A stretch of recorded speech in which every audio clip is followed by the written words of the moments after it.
나폴레옹의 일생을 보면은 나폴레옹이 이 유럽의 이제 최강자가 되면서 자기 세력을 좀 더 공고히 하려고 나폴레옹의 계획을 세우죠. 나폴레옹이 유럽을 지배하면서 가장 눈에 가시처럼 여기는 게 뭐냐면 영국이에요. 이 영국이 이 프랑스 말대로 잘 움직이지 않습니다.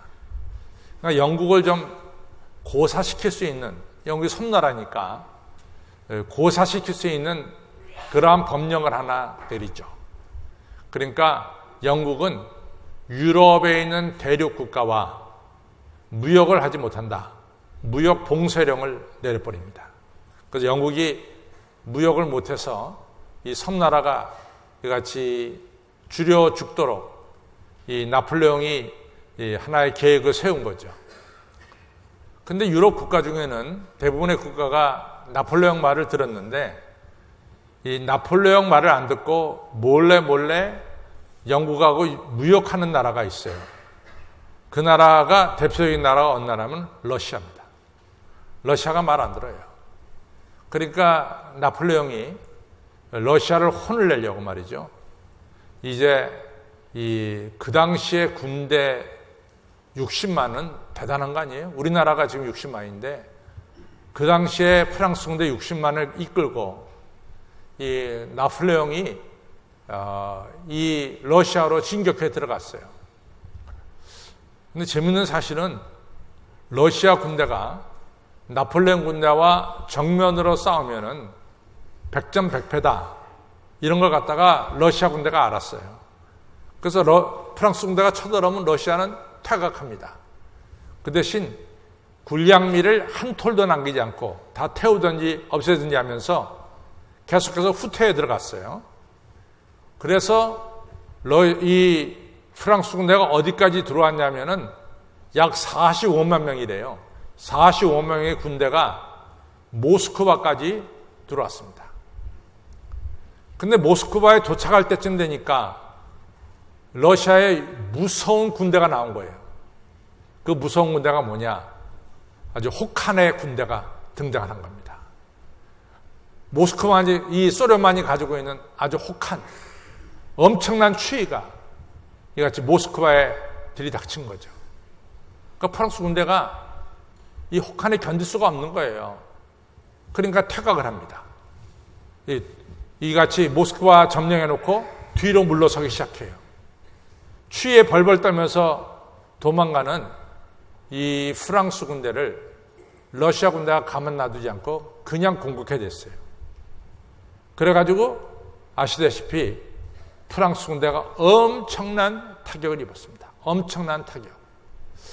뭐 일설에는 45만 명의 군대가 한 10,000명 정도 파리로 들어갔다. 뭐 그렇게 얘기하는 사람도 있어요. 엄청나게 프랑스가 타격을 입었어요. 지금까지는 프랑스 세력 앞에 쩔쩔매던 유럽의 조그만 나라들이 서로 연합을 했어요. 우리가 더 이상 프랑스 지배 밑에 있어서는 안 되겠다. 이래가지고 이 유럽의 연합 국가들하고 프랑스하고 전쟁이 났죠. 워터루라는 곳에 전쟁이 났죠. 나폴레옹은요, 유럽 연합 국가들을 우습게 봤어요. 자기들이 어찌 이 최강의 프랑스한테 덤빌 수 있으랴. 근데 아시다시피 워터루 전투에서 이 나폴레옹이 패배했습니다. 그래가지고 엘바 섬으로 귀향을 가게 됐죠. 그래서 그것이 바로 나폴레옹 황제가 내리막길로 치달은 이런 사건입니다. 이 사건을 두고 역사가가 뭘 얘기했냐면 난 그 얘기가 가장 마음에 들어요. 잠언서 16장 18절의 이야기를 했어요. 교만은 패망의 선봉이고 거만한 마음은 넘어짐의 앞잡이다. 나폴레옹이 넘어간 것은 교만한 마음이다. 저 따라하세요. 교만은 패망의 선봉이고 거만한 마음은 넘어짐의 앞잡이다. 잠언서 16장 18절. 한번 따라서 하겠습니다. 교만은 패망의 선봉이고 거만한 마음은 넘어짐의 앞잡이다. 잠언 16장 18절 말씀 맞는 말씀이에요. 오늘 우리가 사도 바울을 좀 생각하려고 그래요. 이 사도 바울이 참 대단히 똑똑한 사람이에요. 정말로. 사도 바울이 아시다시피 히브리어를 능통하게 했어요. 근데 유대인이면 당연히 히브리어 잘해야죠. 근데 그렇지 않았어요. 그러면 신약 성경이 이스라엘 사람들이 다 쓴 이야기인데 이스라엘 사람들이 자기네 보고 히브리어를 몰라요. 그러니까 헬라어로 신약 성경을 쓴 거예요. 근데 사도 바울은 히브리어를 능통하게 하는 사람이에요. 그래서 나는 히브리인 중에 히브리인이다 이런 얘기를 해요. 헬라어 사도 바울 너무나 잘하죠. 또 사도 바울은 아마 미국으로 치면 하버드 대학 출신 같아. 나는 가말리엘 선생님 밑에서 나는 배웠다. 이런 얘기를 하잖아요. 이렇게 똑똑한 사도 바울. 그 다음에 로마 시민권을 가졌어요. 또 사도 바울이 집이 부잣집이라 그래요. 왜냐하면 사도 바울이 그토록 선교할 때 그런 선교를 할 수 있었던 것은 집에서 서포트를 했다는 거예요. 집안에서. 그러니까 집이 돈이 있는 집안이에요. 돈이 없는 집이 아니라. 근데 이런 사도 바울이 사도행전 9장에 보면은 담에색 올라가다가 예수님으로부터 직접 말씀을 듣습니다. 사울아 사울아 네가 왜 나를 핍박하느냐. 근데 성경에 보면은 예수님으로부터 직접 음성을 듣는 사람이 그렇게 많지가 않아요. 그 중에 하나가 바로 사도 바울이 직접 음성을 들었어요. 그 다음에 오늘 고린도후서 12장에 보면은 사도 바울이 14년 전에 자기가 삼층천을 다녀왔다 그래요. 근데 이 삼층천이라는 의미가 굉장히 중요합니다. 성경에는 삼층천은 하나님이 계신 곳이 삼층천이에요. 그래서 보면 하늘과 하늘들의 하늘이라도 삼층천이죠. 하늘과 하늘들의 하늘이라도 하나님 거하시기에 부족하겠거든. 하물며 이게 솔로몬이 한 얘기죠. 이 집에 하나님 거하시겠습니까? 그러니까 하나님 거하시는 것이 그 구약시대 사람들은 3층 하늘이 있고 또 하늘이 있고 그 위에 하늘 이 3층에 하나님이 계시다 그랬어요. 그래서 여러분들 다음에 유럽이나 중동 지방에 가면은 정교회 교회를 보게 돼요. 정교회. 오르토독스 교회를 보게 됩니다. 근데 오르토독스 교회를 보면은 이 강대상에 천장이 3개가 있어요. 첫 번째 지붕이 있는 집이 있고, 두 번째 지붕이 있는 집이 있고, 세 번째 지붕이 있는 집이 있어요. 3개의 3층의 집을 만들어. 그럼 3층은 누가 계시느냐? 하나님이 계시는 것을 상징하는 거예요. 그러니까 강대상은 하나님 계신 곳이에요. 사도 바울이 여길 다녀왔어요. 사도 바울이 말하기를 내가 가히 인간의 말로는 표현할 수 없는 곳에 다녀왔다 이러잖아요. 대단한 데를 다녀왔습니다. 그러니까 사도 바울이 사람들에게 말할 수 있어요.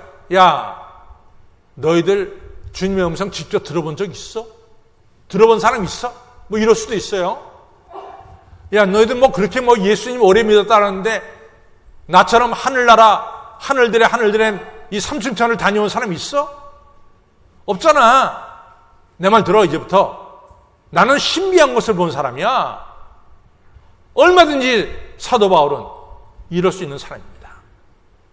근데 하나님이 침을 딱 놨어요. 사도 바울에게 침을 딱 놨어요. 오늘 7절에 말씀하기를 내가 하나님의 계시를 본 것이 지극히 크므로 나로 자고하지 않게 하기 위해서 하나님께서 나에게 찌르는 가시를 주셨다 그랬어요.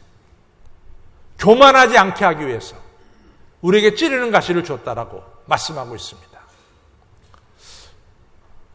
성경을 보면서 여러분과 저는 중요한 사실을 발견할 수 있어요. 하나님은 하나님이 사랑하는 자녀들에게 징계하시는 하나님이에요. 여러분과 제가 잘못했을 때 하나님은 징계하십니다. 히브리서 12장에는 너희들에게 만약 징계가 없다면 너희들 참 아들이 아니야. 내 잘못했을 때 하나님이 매를 들어서 징계할 때 너희들이 진짜 아들이다. 아들, 딸이다. 그래서 다윗이 죄를 범하니까 하나님이 징계하잖아요. 하나님은 우리가 죄를 범했을 때 우리의 죄를 깨닫게 하는 책망과 징계를 하시는 분이 우리 하나님이세요. 또 우리 하나님은 어떤 분이냐? 여러분과 저로 하여금 죄 짓지 않도록, 잘못된 길로 나가지 않도록 미리서 우리를 막아주시고 가르쳐주시는 분이 우리 하나님이세요. 저는 이 두 가지를 100% 믿습니다. 100%. 100%. 99%가 아니야. 저는 100%를 믿어요. 하나님이 저를 사랑하시기 때문에 제가 잘못된 길로 갈 때는 하나님이 저를 책망하시고, 하나님이 저를 사랑하시기 때문에 제가 잘못된 길로 나가지 않도록 미리서 꿈을 통해서든지 여러 가지 사건을 통해서든지 저에게 일깨워 주신 적이 너무나 많았어요. 짧은 시간 내에 다 얘기할 수 없지만 어느 날 꿈을 꾸는데 나하고 전혀 관계없는 꿈을 밤새 꿨어요. 아침에 일어나서 내가 왜 그 꿈을 꿨을까 생각해 보면 내 앞에 틀림없이 그런 일이 일어났을 때 너 조심해라 그 말이에요. 미리 가르쳐 준 거죠. 사도 바울이 얼마든지 교만해질 수 있으니까 하나님께서 사도 바울을 사랑하셔서 교만하지 않도록 사도 바울에게 미리서 뭘 줬어요? 찌르는 가시를 주셨습니다. 그런데 참 오늘 성경이 너무너무 중요한 말씀이야. 찌르는 가시를 가졌으면 고통스럽고 그리고 아프고 힘들고 괴롭지 않겠어요? 그런데 오늘 10절이 결론입니다. 내가 약할 때, 내가 곤란과 핍박과 환난을 받을 때 그것이 오히려 강합니다. 내가 약함이 곧 강합니다. 내가 약할 때 하나님의 은혜가 나에게 크게 임해서 약함이 곧 강함이니라 오늘 10절에 중요한 진리를 말씀하고 있습니다. 약함이 강함이다 이거죠. 저 따라서 약함이 강함이다. 성경에 보면요, 사도 바울이 찌른 가시 때문에 몇 번 기도했어요? 3번 기도했어요. 이 찌른 가시 없이 해달라고. 하나님 그냥 뒀어. 안 없애졌어요.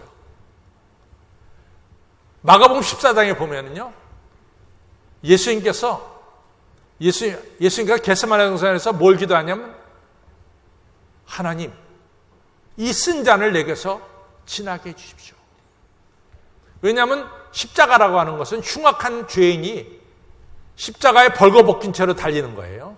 온갖 수치를 다 당하는 게 십자가 형벌입니다. 그러니까 예수님도 그게 힘들잖아요. 그러니까 예수님이 3번 기도했어요. 이 쓴 잔을 내게서 지나가게 하옵소서. 근데 하나님은 쓴 잔 지나가게 안 했어요. 십자가 지게 했어요. 신명기 3장 25절에 모세가 하나님께 기도하죠. 하나님, 나로 하여금 이 요단을 건너 저 아름다운 땅, 아름다운 산 레바논을 좀 보게 해주세요. 다른 사람 다 애굽에서 나와가지고 요단강 건너 적각거리에 있는 가나안 땅에 들어가는데 모세 너는 못 들어가 이렇게 된 거 아니에요. 모세도 들어가고 싶었지. 하나님 구하옵나니 나로 이 요단을 건너 저 아름다운 땅, 아름다운 산 레바논을 좀 보게 해주세요. 하나님 뭐라 그랬어요? 그만해도 족하니 다시는 이 일로 내게 구하지 말라. 너 느보산에 올라서 죽어. 너 그렇게 알고 다시는 구하지 마라. 사무엘하 7장에 보면은 다윗이 하나님께 기도합니다. 하나님, 저는 백향목으로 지어진 궁에 거하는데 어찌 하나님은 천막에 거하십니까? 나 견딜 수가 없어요, 하나님. 그러니까 하나님, 제가 하나님의 성전을 멋들어지게 하나 짓겠습니다. 하나님 뭐라 그러셨어요? 야 다윗아, 내가 너한테 언제 내 성전을 지어달라 그랬어? 내 집을. 내가 너한테 내 집을 지어달라 그런 적 없다. 너 짓지 마. 내 집은 네 몸에서 날 후손이 내 집을 지을 거야. 다윗이 성전 짓겠다는 걸 하나님이 잘라버렸어요. 다윗은 하늘에 나는 새도 떨어뜨리는 어마어마한 권력을 가진 사람이 다윗이에요. 다윗은 성전을 짓기 위해서 모든 재물을 다 준비했어요. 성전 져! 그러면 당장에 짓는 거야. 조금도 어려움이 없어요. 근데 하나님이 짓지 마 그런 거예요. 사도 바울의 찌르는 가시가 없게 해달라는데 하나님이 안 없게 했어. 약함이지. 예수님이 쓴잔을 없애달라는데 쓴잔 지나가지 않게 했어요. 그것도 약함이야. 모세가 요단강 건너 가나안 땅 들어가겠다니까 너 못 들어가. 그것도 약함이야. 모세의 약함이지. 다윗 왕이 나 성전 짓겠다 그럴 때 너 성전 못 져. 그것도 약함이야. 다 약함이야. 근데 잘 보세요. 사도 바울이요. 얼마나 능력이 있었던지 사도 바울의 그림자가 지나가는 그곳에 병자가 다 나 치유받아. 자기는 찌르는 가시를 가지고 고통받고 있지만 사도 바울의 그림자가 지나가면 병자가 치유를 받아요. 놀라운 역사야. 여러분, 예수님은 십자가에 수치스럽게 돌아가셨지만 죽은 지 3일 만에 부활하셨어. 우리에게 영생을 주시는 우리 그리스도 예수님이 되셨어요. 약함이 강함이 된 거죠. 모세, 남들 다 들어가는 가나안 땅에 못 들어갔어. 그런데 마태복음 17장에 누가복음 9장, 마가복음 9장에 예수님이 변화산에서 변화돼서 나타날 때, 천상의 모습으로 나타날 때 그 자리에 가나안 땅 들어갔던 여호수아가 나타난 것도 아니고 갈렙이 나타난 것도 아니고 바로 거기에 모세와 엘리야가 나타났습니다. 약함이 강함이 된 거죠. 다윗 왕 성전 못 졌어요. 솔로몬이 성전 졌습니다. 여러분, 이스라엘의 41명의 왕 중에서 가장 훌륭한 왕이 누구예요? 두말할 것도 없이 다윗이죠. 다윗의 후손으로 누가 오셨어요? 예수 그리스도가 오셨죠. 약함이 강함이라고 말이에요. 여기서 우리가 중요한 진리를 깨닫게 돼요. 기도란 뭐냐? 하나님, 찌르는 가시를 얻게 해주세요. 쓴 잔을 지나가게 해주세요. 요단강 건너 아름다운 땅을 복하게 해주세요. 성전을 짓게. 이게 우리의 간구야. 우리의 뜻이야. 그러나 하나님이 우리의 뜻을 다 막으셨어요. 그리고 사도 바울이나 예수님이나 모세나 다윗이 하나님의 뜻에 순종하는 역사가 일어나.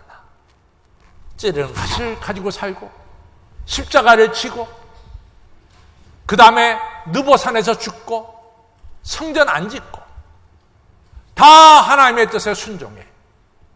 그렇게 되니까 사도 바울은 능력의 사도가 되고 예수님은 부활하셔서 모든 사람들에게 새 생명을 주는 그리스도가 되고 모세는 예수님과 함께 변화산에 나타난 훌륭한 지도자가 되고 다윗은 왕 중에 가장 존경받는 왕이 되는 것을 알 수 있습니다. 약함이란 뭐냐? 약함은 하나님의 뜻에 순종하는 것이 약함입니다. 기도란 뭐냐? 내 뜻을 관철시키는 게 기도가 아니요. 기도는 하나님의 뜻에 순종하는 것이 기도의 목적입니다. 저 따라서 기도의 목적은 내 뜻을 관철시키는 것이 아니라 하나님의 뜻에 순종하는 것이 기도다. 그것이 약함이야. 이 약할 때 바로 능력의 사람이 되고 강한 사람이 되는 것을 볼 수가 있습니다.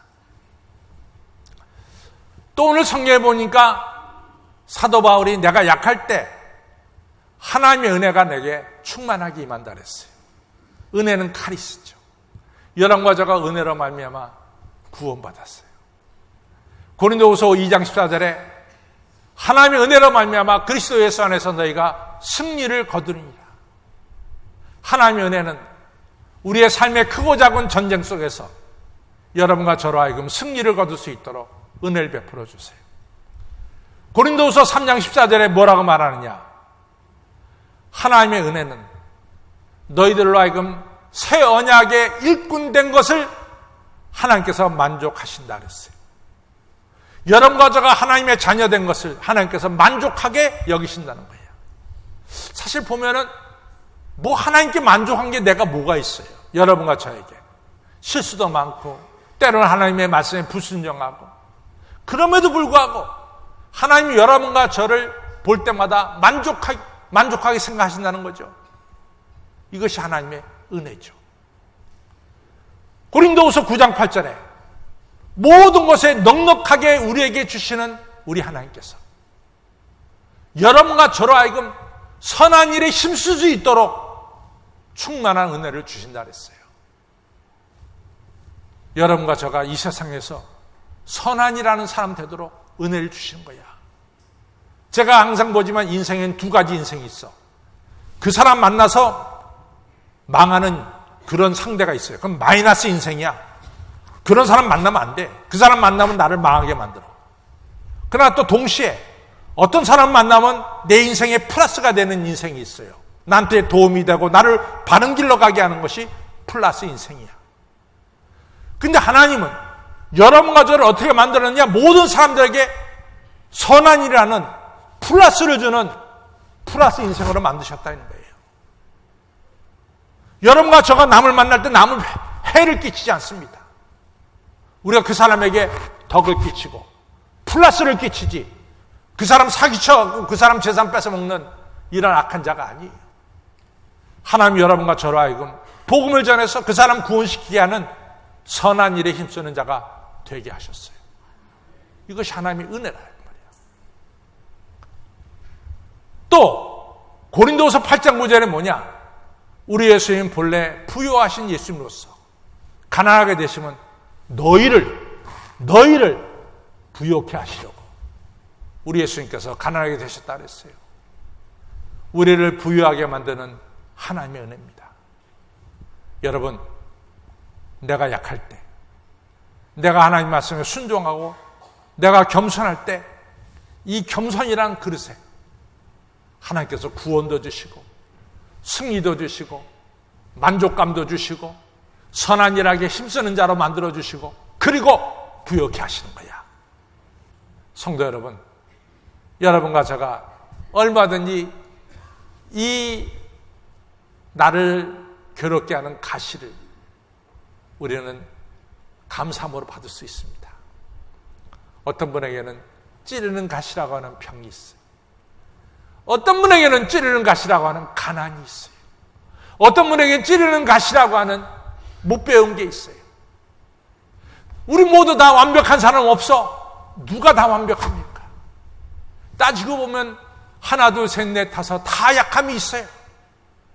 사도 바울은 이 약함을 하나님의 선물로 받았습니다. 이 약함을 겸손으로 받았습니다. 하나님 말씀에 순종함으로 받았습니다.